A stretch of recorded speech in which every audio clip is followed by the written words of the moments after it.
After Israel created a humanitarian tragedy in Gaza, its attempts to displace its population collided with Palestinian steadfastness and a rejection from Egypt.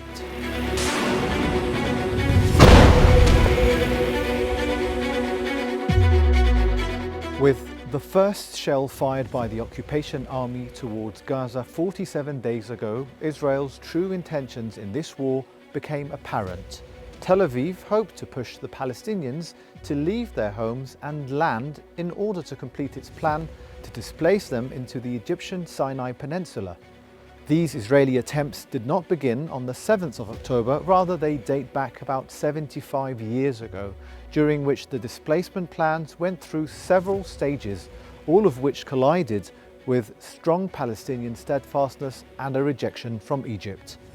Attempts to forcibly displace the population of Gaza have returned to the forefront during the recent period after the massive destruction caused by the Israeli bombing of the Gaza Strip and the death toll of nearly 15,000 people, more than a third of whom were children. This time, official institutions such as the Israeli Ministry of Intelligence was involved in the displacement plan, preparing a complete scenario for the displacement to Sinai,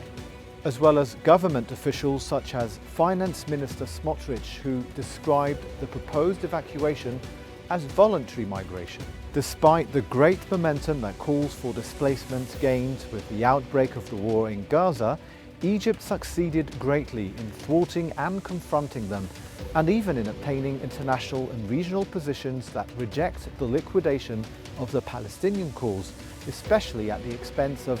the peace and security in the region. The Egyptian moves did not only lead to thwarting the displacement plan, but also succeeded in bringing about a relative change in the positions of a number of major countries, such as France, which shifted from fully supporting the Israeli occupation to providing aid to the Palestinian people. In addition to the important Egyptian role in mediating an agreement for a truce in Gaza, allowing the exchange of detainees and the entry of aid into all areas of the Strip to prevent the escalation of the current humanitarian crisis.